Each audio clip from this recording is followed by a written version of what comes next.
Good morning and welcome to Neighborhood Unitarian Universalist Church in Pasadena. Welcome to all members, friends, and guests. My name is Ben Hosking and I am a member of your Board of Trustees. Neighborhood Church creates and grows an inclusive community of faith connected by love, spirit, and service. We acknowledge our presence on the ancestral and unceded territory of the Gabrielino Tongva peoples, the traditional caretakers of the lands and waters of this campus. With respect for the rights and in wisdom of Indigenous people, we acknowledge our harmful colonial histories and commit to decolonizing our own practices, to learning new ways of being in community and with each other and in good relationship with the Indigenous people of the land and with the land itself. Today's service is led by Senior Minister Reverend Dr. Omega Burkhart, with music by Music Director Dr. Zenaida Robles and Associate Music Director Wells Lang, and with flutist Alan Rosenblatt and the Neighborhood Chorus. Yes, woohoo, I agree. Please take a moment to silence your devices as we begin our service. Families with young children are always welcome in the sanctuary, and there is additional seating in the entry foyer or narthex. I have two brief announcements. Our Juneteenth service next Sunday, woohoo, I'm excited, is at 10 a.m. The barbecue celebration, I'm also excited for that, is at 11:15 a.m. Join us as we celebrate this important day with our annual feast hosted by the Neighborhood People of Color. We'll have delicious ribs and hot links. Bring a side dish, salad, or dessert to share, and please bring enough to feed 6 to 8 people per dish. We want lots of food. I want lots of food. You are invited to, second announcement, you are invited to the Neighborhood Church Choir concert this coming Thursday, June 13th at 7:30 p.m. A $25 suggested donation to support the music program is appreciated, but you can always donate more than $25. And more extensive announcements, as well as our order of service this morning, are available as a link in the Sunday email. Our order of service is also visible online by scanning the QR code on the back of your hymnal with your phone camera.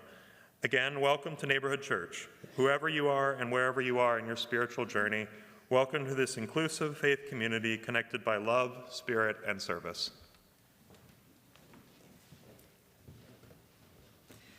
In preparation for this morning's flower communion, if you still have a flower with you, or if folks gather a little bit late, please let them know. They can come forward and put it in our vases, and we're going to start the service today with the beautiful abundance in front of us.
children of the earth and sky. We are nurtured, sustained, given warmth and light from above and below, writes Alice Berry. Supported by Earth's strong, firm crust, we build our homes, we till the fields, we plant our gardens and our orchards. When we turn from self and seek to be aware, we will find holy light in human faces, in the blossoms, the birdsong, and the sky. Then the earth is truly our home, and we are one with all earth's creatures, parents of earth's children yet to be. Come, let us worship together this morning.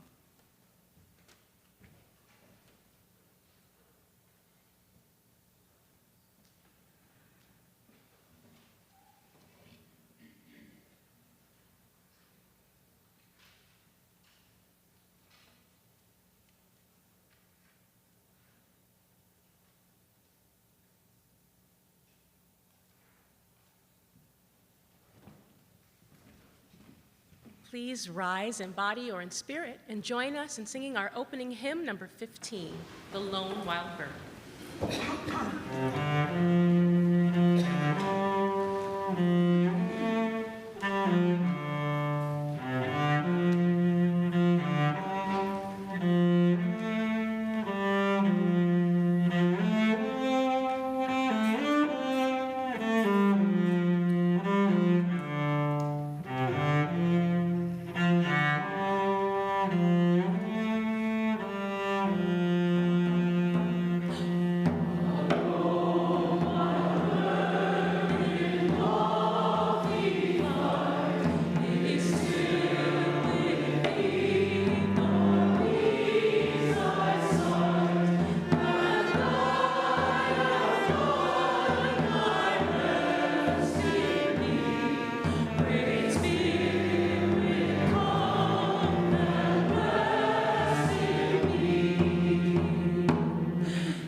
I've been told to anybody else with flowers, you can bring them up during the offering as we collect the plate. Yep.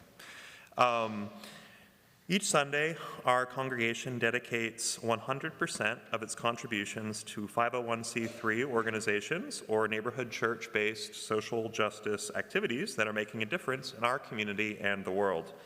Each selected guest organization aligns with our community's mission and values and is nominated by church members who are often our longtime volunteers and supporters of these change-making organizations. You can donate in one of two ways.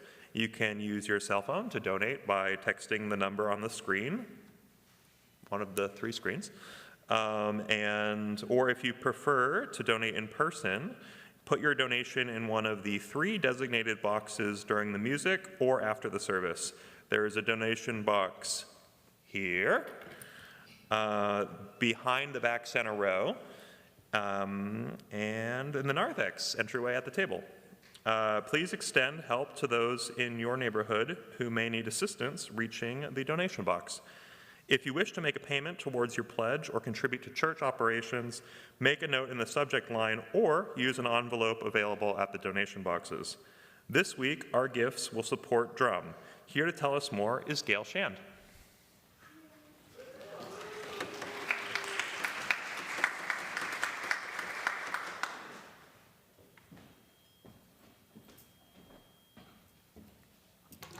Good morning, Neighborhood Church. I am Gail Shand, and many of you know me as a member of Neighborhood, co-facilitator for Neighborhood People of Color, and I'm also a member of DRUM. DRUM stands for Diverse and Revolutionary Unitarian Universalist Multicultural Ministries. Its origin started over 30 years ago with a professional group for African American UU ministers, expanded to all UU ministers of color, and in 1997 opened to all Black, Indigenous, and other people of color, lay or professional, within Unitarian Universalism. For many years, members of Neighborhood Church have been actively involved with DRUM as event participants, organizers, and board members, and Neighborhood People of Color is considered the oldest chapter of DRUM. Like many of the fellowships and small group ministries we have here at Neighborhood Church, DRUM has served to bring together Black, Indigenous, and other people of color in meaningful and critical mass ways, and has encouraged the development of groups like Allies for Racial Equity to address issues of systemic inequality and to transform Unitarian Universalism. DRUM helps make it possible for Black, Indigenous, and other people of color to fully experience what Unitarian Universalism has to offer, and to be present and active across our member congregations. Your contributions today to DRUM will assist in supporting ministry and chaplaincy to people of color across the denomination, regional and national gatherings like the DRUM Village at GA each year, assist youth of color to attend denominational and regional events, continue supporting families of color and multiracial families in connecting with each other, and also supports events like the recent community-wide public worship service held on May 8th, featuring Reverend Ali Casey Bell, Reverend Carol Tomas Miller, and Director of Music, Sonder Choi, as well as the biannual caucuses, Asian American and Pacific Hawaiian Islander monthly coffee, upcoming retreat for people of color and their families, and a UU vigil for Gaza this evening at 5 p.m. Registration, information, videos for past and upcoming events can be found on their website at drum.org. Thank you, as always, for your generous contributions, and happy Pride.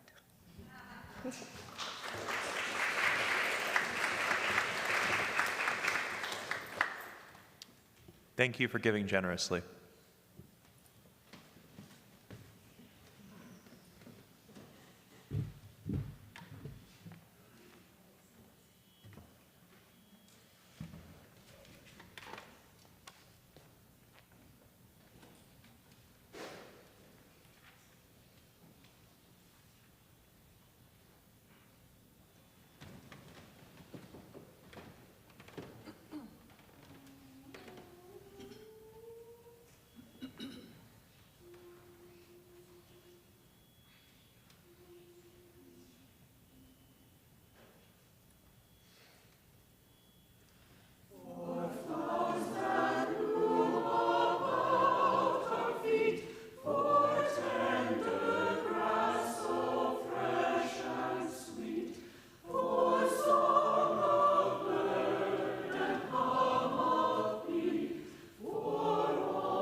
The beauty, the abundance of flowers on our altar today represent the renewal of hope. The renewal of hope amidst pain and the power of joy to help us endure despair, to endure sadness. These flowers in many ways are the ultimate symbol of the cycle of our lives, blooms bursting forth from darkness, the cool soil, then lives lived in sun-kissed petals, and the fall of those petals as our time on this green earth closes, and we become dust again. Today we celebrate the flowers, and at this moment we celebrate the lives of those who are no longer with us here in our community. Their deaths still raw to us, their losses still felt in our hearts, their presence still felt in this space of community. Before we proceed to the ritual of the flower communion, I would like to invite you into a special moment to remember those who have recently died in this community. I invite you to participate in a moment of prayer, a blessing to these flowers gathered here in front of us. Gather with me in prayer as I recite the words written by Norbert Čapek in 1923. Infinite Spirit of life, we ask thy blessing on these, thy messengers of fellowship and love.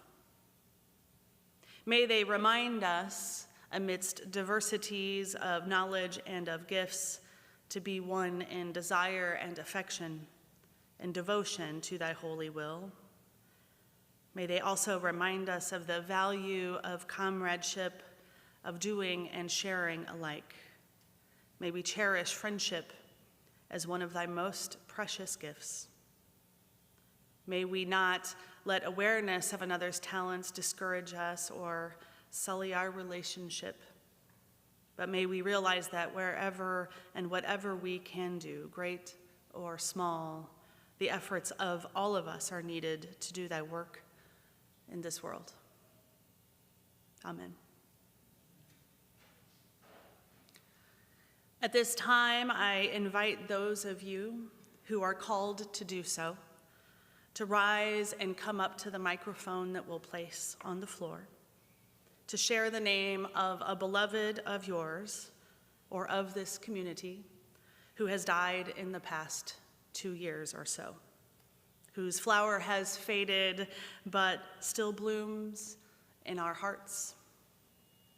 We invite the memory of our dearly beloved departed family and friends into this space with us this morning. I will also ask Ben to circulate with a wireless microphone, so if you would rather not rise and come forward, raise your hand and we'll come to you. We'll recite the names one at a time, and once you have said your beloved's name, please come forward and choose a flower that represents their loving spirit to you and take it back with you to your seat and home with you today. We'll do this in silence.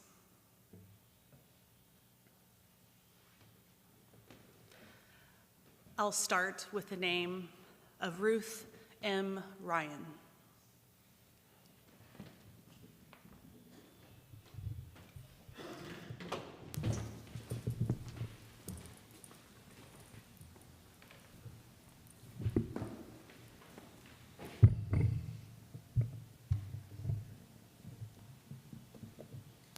Hamadi Ivory. Tony and Frank Sternola.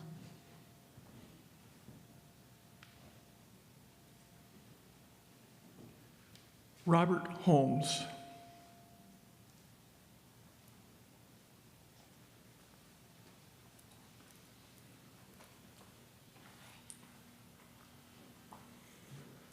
Tula.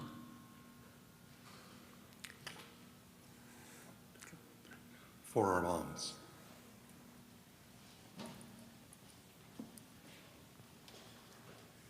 Richard Ellison.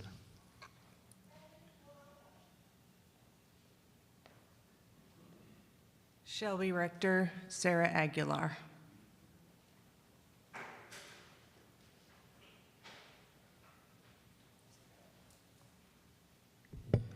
Michael Finney.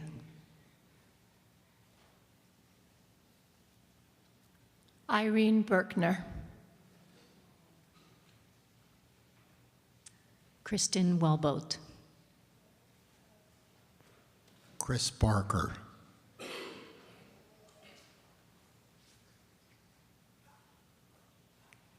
Michael Stocks.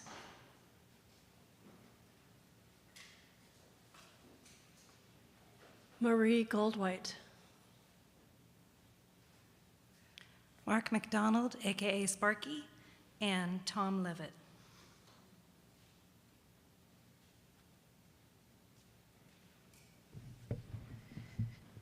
Renee Heath and Carissa Diaz. Sandon Larson. Ruben Marquez, Eva Arellano Vite, Barbara Saunders. Wanda Heastand. John Blue.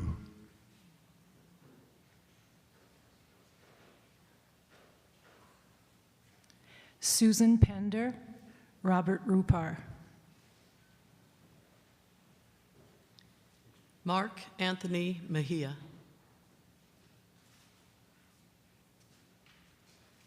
Gretchen. Grandma Ann. Marinelle Phillips. Max Culpepper.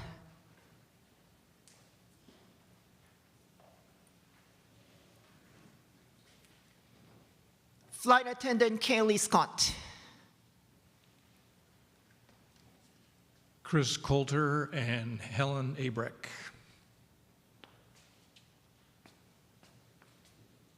Arthur Hintz.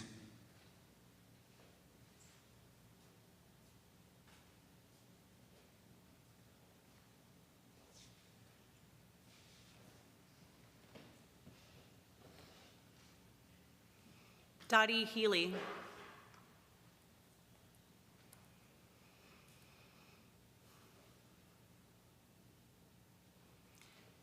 And for all of the names who have gone unsaid but rest in our hearts, I invite you into a moment of silence after the bell.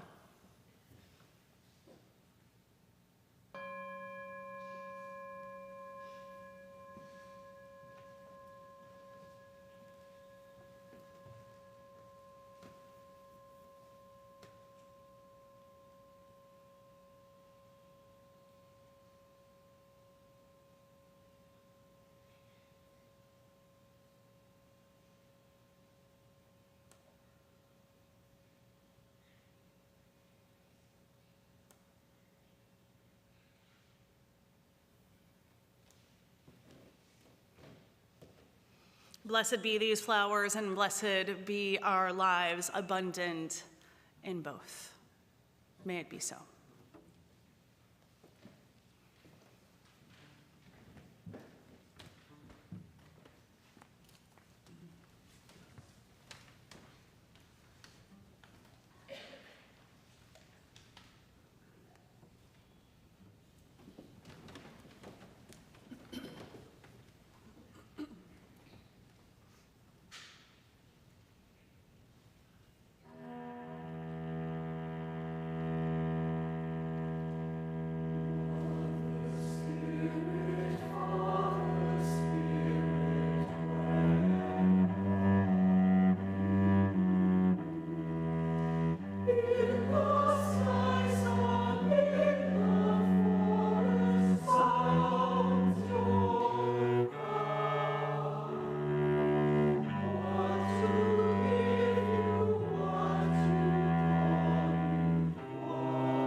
My dear colleagues, the Reverends David and Terry Schwartz, tell the story of Norbert Chapek and the first flower communion this way.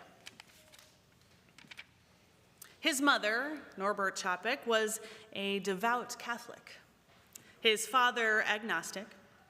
He became an acolyte at age 10, and in 1890 at St. Martin's Catholic Church. The years followed, he became a bit disillusioned. His priest was a cynic. At 18, apprenticed to his uncle, a successful tailor in Vienna, Norbert discovered the Baptists and became a minister. He founded almost a dozen churches from Ukraine to Budapest. Yet, slowly, his faith became more and more liberal. He left Bohemia under government threat and accepted a call to serve a Baptist church in New York City, until one day in 1919. That day he wrote in his diary, "I cannot be a Baptist anymore, even in compromise. The fire of new desires, new worlds, is burning inside me." Norbert and his wife, if you didn't know, Maya, joined a Unitarian church in New Jersey in 1921 for the same reason that a lot of you probably did. Their children liked the religious education program. That is the power of our Sunday school teachers, kids. That's your power too. World War I comes to an end, and his home country is now independent. He and Maya returned to Czechoslovakia. His Unitarian church was the Prague Liberal Religious Fellowship, and in just 20 years, his church had 3,200 members. It's a big church. The traditional Christian communion service of bread and wine wouldn't meet the needs of his congregation because his church, like ours, had people who believed different things. Chapek turned to the beauty of the countryside, to the beauty of the flowers. And in 1923, he developed the flower ceremony. He asked his congregants to bring a flower to church from their gardens or the field or the roadside. He invited each person to place their flower in a vase. There was the church community, no less unique for being united. Following the service, each person could take a flower from the vase, a different one than they had brought. Chapek was a visionary minister with a church ahead of its time, a bold church, a church thinking beyond its doors, beyond what it thought possible. It was a church that was willing to take risks, to make tough decisions, to bear disappointment, and to build a new way, first by building a church, and that church could build up the world. That is our church. That was Chapek's church. And for this, the Gestapo arrested him in 1942. The Nazis accused Chapek of listening to foreign broadcasts and sent him to the Dachau concentration camp. Even in starvation and torture, he held a flower ceremony with his fellow prisoners, finding whatever flowers they could among the weeds of the camp. They testified to a beauty larger than themselves and a love that would outlive them. The Nazis killed Norbert Chapek, but his spirit, his courage, his commitment live on today.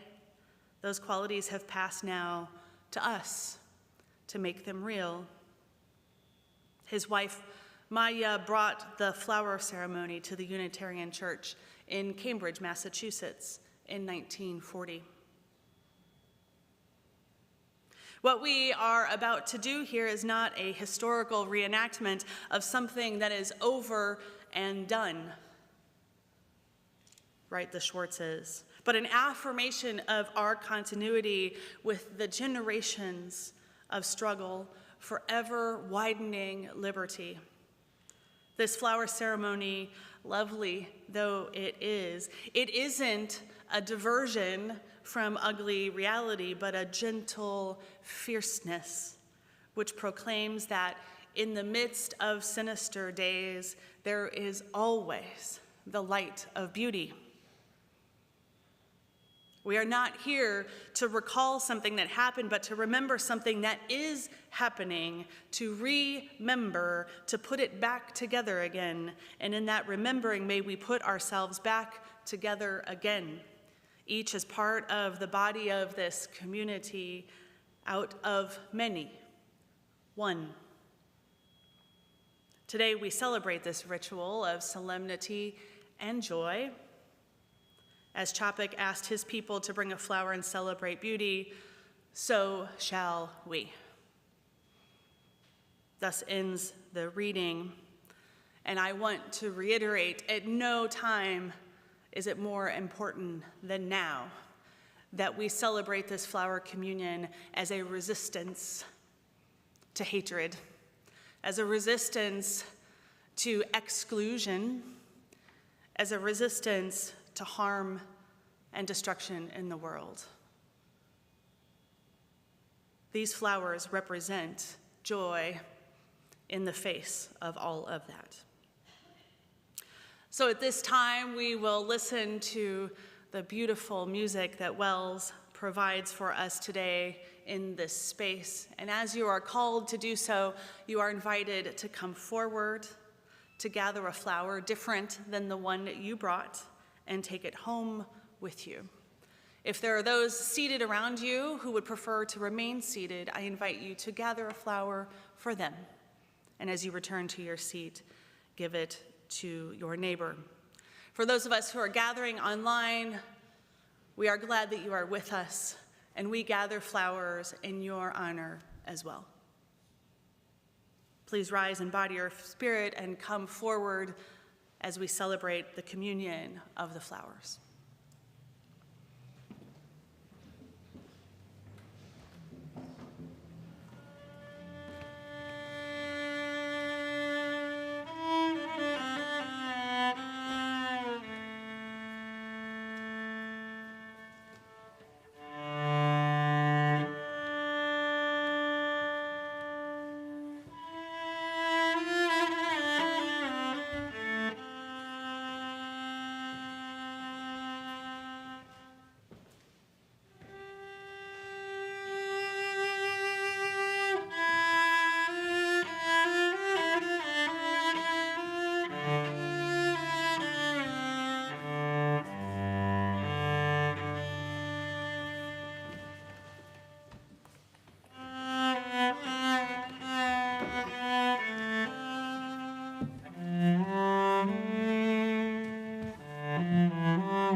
At the conclusion of our service this morning, the flowers that are here on the altar will be taken over to the meditation garden. If anyone would like to participate in that ritual with me, please come back after the service and we'll go over together.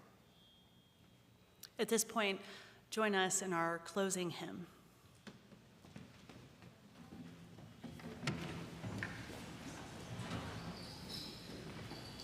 Please rise in body or in spirit and join us in our closing hymn number 66, When the Summer Sun is Shining.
In a moment, I will extinguish this chalice of our gathering, but I remind you, take with it the light of the flame.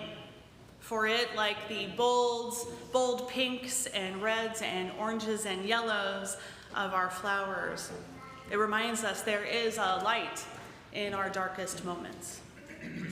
In the words of the Reverends David and Terry Schwartz, this isn't a diversion from ugly reality, but a gentle fierceness which proclaims that in the midst of sinister days there is always the light of beauty, and that joy can be the form of beautiful resistance.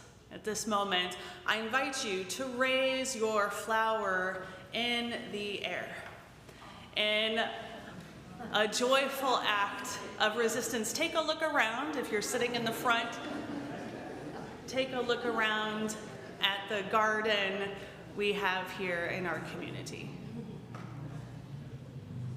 Blessings, and may your day be full of joyful resistance.